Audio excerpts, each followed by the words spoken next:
बच्चों, विज्ञान के सेशन में आप लोगों का स्वागत है। आज से हम लोग एक नया चैप्टर स्टार्ट कर रहे हैं, विद्युत। ये जो विद्युत है मींस इलेक्ट्रिसिटी। हम लोग ये हमारा अगर देखें, आजकल हमारा जो जीवन है वो इलेक्ट्रिसिटी पे बहुत ज्यादा डिपेंडेंट हो गया है। जो इलेक्ट्रिक करंट है उसके साथ हमारी जितने हमारी आजकल जो चीजें चल रही हैं वो इसके द्वारा ही वो पॉसिबल हो पा रही हैं। तभी हमारे सारे जितने भी इलेक्ट्रॉनिक आइटम्स हैं, चाहे कुछ भी है, इवन फोन भी हमें चार्ज करना पड़ता है। तो ऐसे हमें हमारा जो लाइफ है, जो हमारा डेली का जीवन है, बहुत कुछ इसके ऊपर डिपेंडेंट हो गया है।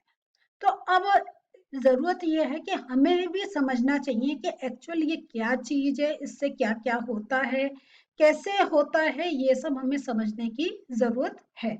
तो हम लोग ये चैप्टर स्टार्ट कर रहे हैं जिसमें आज हम लोग विद्युत आवेश तथा विद्युत धारा के बारे में बात करेंगे।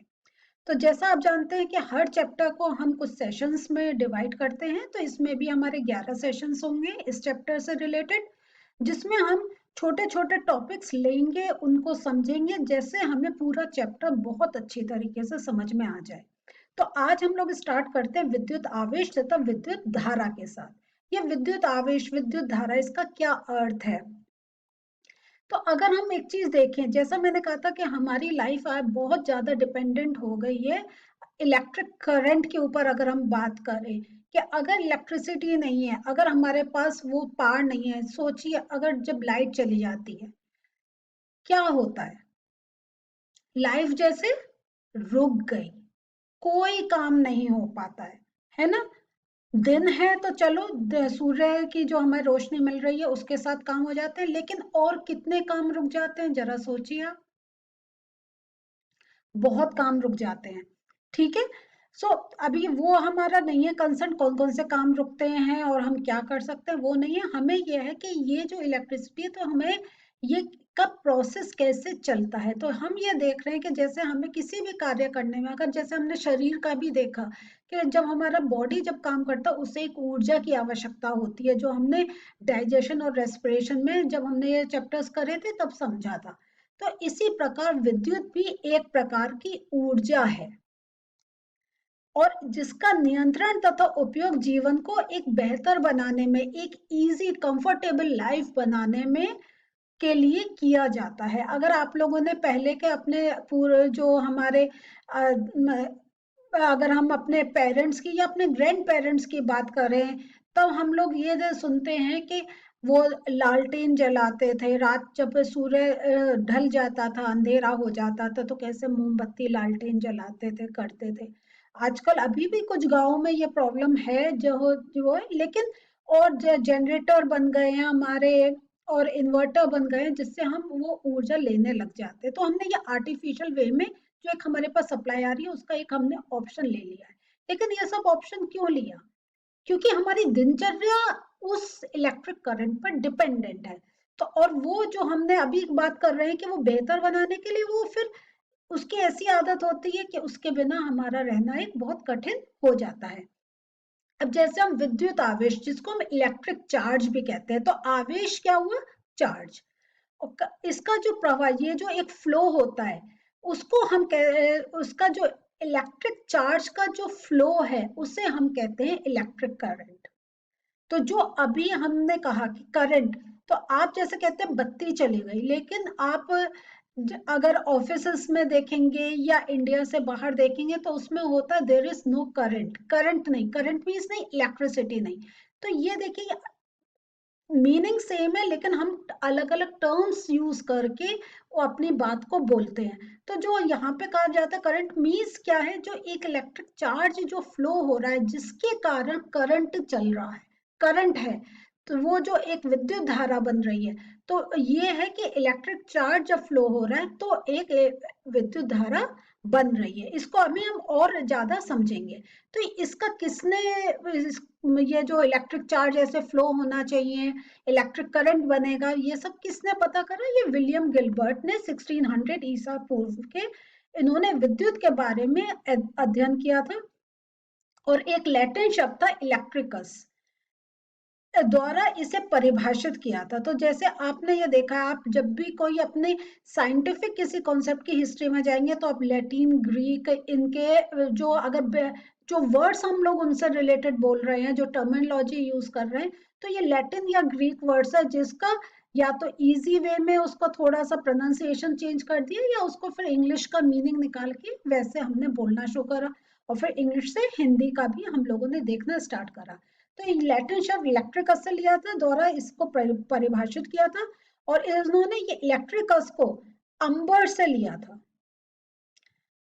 और ग्रीक में जो अंबर के लिए वर्ड यूज होता है इलेक्ट्रॉन। देखिए, अब आपने इलेक्ट्रॉन तो आप कह रहे होंगे, लेकिन स्पेलिंग डिफरेंट है ना? तो ऐसे धीरे धीरे चेंजेस आए थे वर्ड्स में।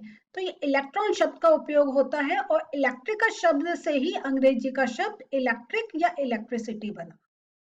इलेक्ट्रिकल शब्द से ही अंग्रेजी का शब्द इलेक्ट्रिसिटी या इलेक्ट्रिसिटी बना। तो ये देखिए कि कहाँ से हमने मेन अंबर जो एक वर्ड है, उससे उन्होंने ये एक वर्ड निकाला इलेक्ट्रिसिटी। तो देखिए, हम आविष्कार कर लेते हैं, लेकिन चीजों का नाम भी देना एक जरूरी हो जाता है। तो चलिए, अब हम लोग थोड़ा सा इलेक्ट्रिक चार्ज की बात करते हैं। ये आप लोगों ने देखा होगा, ये वाला एक्सपेरिमेंट, कि अगर आप अपने कॉम को सिर से खूब अपने बालों में चलाएं, और उसके बाद जो पेपर पीसेस हैं उनके पास लेकर आए, तो आप देखेंगे पेपर पीसेस उससे अट्रैक्ट हो रहे हैं, उसमें चिपक जा रहे हैं। लेकिन अगर आपने रब नहीं किया और बस ऐसे ही कंगा रखे, तो नहीं होंगे। तो ये एक्सपेरिमेंट आप लोग अभी करना चाहें तो आप, अगर आपको क्यूरियोसिटी हो रही है, आप वीडियो पॉज करें, तुरंत ये करके देखें, नहीं तो आप पूरा सेशन अटेंड करने के बाद तब करके देखें। तो ये जो अट्रैक्शन हो रहा है, ये जो पेपर पार्टिकल्स इसके साथ पहले नहीं है, अब जा रहे हैं, तो इसका मतलब है ये जो एक्सपेरिमेंट्स हुए, तो ये कुछ होता है कि जब हम कोई चीज रब करते हैं तो कुछ उसमें डिफरेंस होता है, जिससे फिर वो चीजें जो होती हैं उसके ऊपर आकर्षित होने लग जाती हैं। ऐसी हम एक और देखा था कि हमने फर के साथ एक रॉड को रब करा, तो और उसके बाद हमने देखा कि जो चार्जेस वो उनमें भी अट्रैक्शन डेवलप होने लग गया। तो इस प्रकार से आप देखेंगे बहुत से एक्सपेरिमेंट्स हैं जहां पे अगर बिना रब करे कुछ कर रहे हैं तो कोई इफेक्ट नहीं हो रहा है, लेकिन जब हम किसी चीज से रगड़ उसकी कर रहे हैं तो कुछ ना कुछ उसके अंदर ऐसा आ रहा है कि वो या तो किसी चीज से दूर हो रहा है या कोई चीज उसके पास आ रही है। तो इससे ये लगा कि जब हम आपस में कोई चीज रगड़ रहे हैं तो कुछ जा रहा है, कुछ एक चीज जा रही है, और वो जो चीज जा रही है वो चीजों को अपनी तरफ आकर्षित या उसको रिपेल करने में, एक क्रिया करने में वो सहायक होती है। तो इससे फिर जब धीरे धीरे उन्होंने और रिसर्च करी, सब कुछ करा, तब उनको थोड़ा सा एक ज्ञान प्राप्त हुआ कि धन आवेशित और ऋण आवेशित वस्तुएं हो जाती हैं, चार्जेस आ जाते हैं। तो ये हम जानते हैं कि जो समान आवेश वाली वस्तुएं होती है वो एक दूसरे को विकर्षित करती है, रिपेल करती है, और जो विपरीत आवेश वाली होती हैं वो एक दूसरे को अट्रैक्ट करती हैं। तो ये हमने मैग्नेट में भी ये प्रोसेस पढ़ा है कि सेम पोल्स रिपेल, एंड जो अपोजिट पोल्स होते हैं वो अट्रैक्ट ईच अदर। ऐसे ही इलेक्ट्रिसिटी में हम जानते हैं कि आवेश जो होता है वो उसमें एक पॉजिटिव और नेगेटिव चार्ज आते हैं, और वही जब हमने रगड़ की बात करी तो अगर दोनों पे सेम चार्ज है तो चीजें दूर होने लग जाती हैं, लेकिन अगर अपोजिट चार्ज है तो चीजें अट्रैक्ट होने लग जाती हैं। तो इसका और थोड़ा सा समझते हैं कि ये जो है, इसको मतलब ये तो अभी हम एक्सपेरिमेंट्स ऐसे कर रहे थे उससे समझ रहे थे। फिर जब एक एटम की नॉलेज आई कि हर चीज में एटम से बनी है, और एटम में भी क्या क्या चीजें हैं, वो चीज हमें जब पता चली कि एटम, जैसे ये मैंने एक स्ट्रक्चर दिखाया है जिसमें सेंटर में न्यूक्लियस होता है, उसमें प्रोटॉन्स और न्यूट्रॉन्स होते हैं, और उसके चारों तरफ इलेक्ट्रॉन्स घूमते हैं। तो ये हम लोग जानते हैं कि जो परमाणु होता है वो या तो ऋणावेशित होता है या धनावेशित, वो कोई आयन होता है। तो धन आवेशित जो परमाणु को हम क्या कहते हैं, पॉजिटिव आयन, और ऋण आवेशित को हम कहते हैं नेगेटिव आयन। अब ये कैसे होते हैं? जनरली एटम अपने में न्यूट्रल होता है, क्योंकि हम ये जानते हैं इलेक्ट्रॉन नंबर जो है is equal to proton number. जितने इलेक्ट्रॉन्स होंगे उतने प्रोटॉन्स होंगे, और इलेक्ट्रॉन नेगेटिव चार्ज है, प्रोटॉन पॉजिटिव चार्ज है, तो एक दूसरे को कैंसिल कर देंगे। अगर 3 इलेक्ट्रॉन है तो 3 प्रोटॉन होंगे, तो -3 + 3 क्या आंसर आया? 0। और न्यूट्रॉन हम जानते हैं कि इस पर कोई चार्ज नहीं होता। तो जनरली क्या होता है, एटम एक क्या है, एक विदाउट एनी चार्ज है, लेकिन अगर उस पर इलेक्ट्रॉन ज्यादा हो जाए किसी कारणवश और प्रोटॉन पे क्या फर्क नहीं पड़े, तो वो हो जाएगा कैसा, ऋण आवेशित परमाणु, नेगेटिव आयन। ठीक है, वो क्या हो जाएगा, या तो हम उसे कहेंगे एनायन या कहेंगे नेगेटिव आयन। और अगर उस पर इलेक्ट्रॉन कम हो गए, प्रोटॉन्स ज्यादा हो गए, तब वो कहलाएगा धनावेशित, जिसको हम पॉजिटिव आयन या कटायन भी बोलते हैं।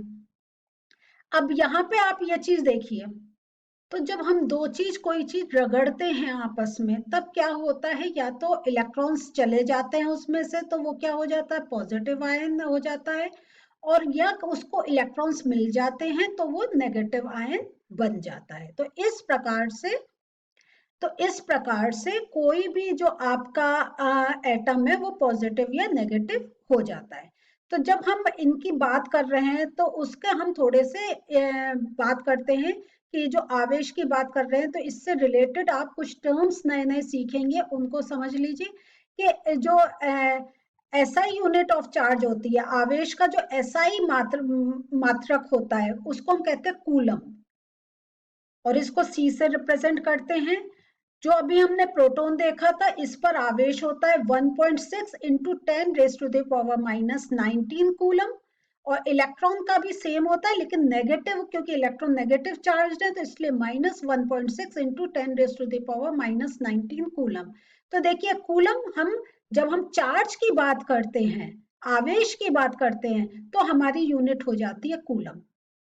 और न्यूट्रॉन पर कोई, जैसा हम जानते हैं, कोई आवेश नहीं होता, इसलिए न्यूट्रॉन को उदासीन या न्यूट्रल बोलते हैं। अब जो हम विद्युत धारा की बात कर रहे हैं, तो विद्युत धारा वास्तव में क्या है, इलेक्ट्रॉन का एक फ्लो है, एक इलेक्ट्रॉन का प्रवाह है, या हम उसको दूसरे शब्दों में कह सकते हैं सुचालक के द्वारा इलेक्ट्रॉन का प्रवाह विद्युत धारा कहलाता है। तो सुचालक जो अपने में से इलेक्ट्रिक करंट जाने दे। आप ये जानते हैं कुछ चीजों से इलेक्ट्रिक करंट जा सकता है, कुछ से नहीं जा सकता, तो उसको जो सुचालक के द्वारा जो इलेक्ट्रॉन का फ्लो हो रहा है, उसको हम विद्युत धारा कहते हैं। और इसकी जो प्रवाह की जो दिशा है, ये एक बहुत इंपॉर्टेंट पॉइंट है, प्लीज इसको नोट कर लीजिए कि ये जो इलेक्ट्रिक सर्किट होता है, जो इसका पूरा परिपथ होता है विद्युत धारा का, तो उसमें क्या होता है, जो सर्किट में विद्युत धारा का प्रवाह इलेक्ट्रॉन के प्रवाह के विपरीत दिशा में होता है। ये बहुत इंपॉर्टेंट पॉइंट है कि जिस डायरेक्शन में इलेक्ट्रॉन फ्लो कर रहे हैं, उसके विपरीत दिशा में आपका जो विद्युत धारा का प्रवाह चलेगा। अब इसको व्यक्त कैसे करते हैं विद्युत धारा को, तो वो कहते हैं electric current is equal to electric charge upon time. इसका मतलब क्या हुआ, एकांक समय में किसी विशेष क्षेत्र से प्रवाहित होने जो आवेश जो एक फ्लो होता है, उसको हम कहते हैं इलेक्ट्रिक करंट। तो इलेक्ट्रिक चार्ज को हम रिप्रेजेंट करते हैं Q से, टाइम हमारा T से, और इलेक्ट्रिक करंट I। ये मैंने यहाँ पर आपके लिए फिर से लिख दिया है, अगर आपको कहीं कुछ कंफ्यूजन हो तो ये आपको विद्युत धारा की परिभाषा के लिए बहुत इंपॉर्टेंट है। और इसका जो विद्युत धारा का अगर हम एसआई मात्रक लें, तो वो हो गया एम्पियर, जिसको ए से रिप्रेजेंट करते हैं, और 1 एम्पियर का हम कहेंगे 1 कूलम अपॉन सेकेंड, और हम इसको मिली एम्पियर भी कह सकते हैं। मिली एम्पियर हो गया 10⁻³ एम्पियर, और माइक्रो एम्पियर भी होता है, वो होता है 10⁻⁻6 एम्पियर। क्लियर हुआ? तो ये सारी आपकी यूनिट्स हैं। तो ये जो मैंने कहा 1 ampere is equal to 1 coulomb upon S means second, तो ये क्या हो गया, जैसे अभी हमने इससे पहले जो फॉर्मूला देखा था, तो एक अगर मैं पीछे जाके आपको दिखाना चाहूँ, तो देखिए ये जो इलेक्ट्रिक चार्ज है Q है, इसकी जो यूनिट है C, और टाइम हमने सेकंड में लिया, तो ये आपका आ गया 1 कूलम अपॉन सेकंड। तो इस टाइप से हम किसी, अब जैसे जैसे आप और कॉम्प्लेक्स चीजों पर जाएंगे तो हम ऐसे यूनिट से उनकी पता कर सकते हैं। अब आमीटर, आमीटर क्या है? ये एक यंत्र है जिसके द्वारा इलेक्ट्रिक सर्किट में इलेक्ट्रिक करंट को मापा जाता है, उसको कि कितना करंट बहा, जैसे उसका मेजरमेंट कैसे करेंगे। तो ये एक यूनिट है जिसके थ्रू हम ये जो आमीटर है, ये इसके थ्रू हम पता करते हैं कि कितना इलेक्ट्रिक करंट हमारे सर्किट में फ्लो हुआ है। और इसको सीरीज में जोड़ा जाता है। अभी जब हम आगे चलेंगे तब आपको बताएंगे कि सीरीज और पैरेलल कनेक्शंस क्या होते हैं, वो हम जैसे जैसे सेशंस में आगे बढ़ेंगे आपको बताएंगे। तो ये आमीटर उसके लिए उपयोग में आता है। तो आज हम लोगों ने क्या पढ़ा? आज हमने विद्युत के बारे में समझा कि कैसे electric current flow of charge है। चार्ज का हमने पढ़ा कि कैसे कोई भी अगर एटम है उसमें इलेक्ट्रॉन, प्रोटॉन्स, न्यूट्रॉन्स होते हैं, कैसे ज्यादा इलेक्ट्रॉन होने से वो नेगेटिव चार्ज हो जाता है, और कम इलेक्ट्रॉन होते हैं और प्रोटॉन ज्यादा हो जाते हैं तो पॉजिटिव चार्ज आयन में बदल जाता है। तो ये एक टाइप से हमने इंट्रोडक्शन के साथ चैप्टर थोड़ा स्टार्ट कर दिया। अगले सेशन में फिर मिलते हैं और चैप्टर को आगे बढ़ाते हैं। मिलते हैं अगले सेशन में। बाय।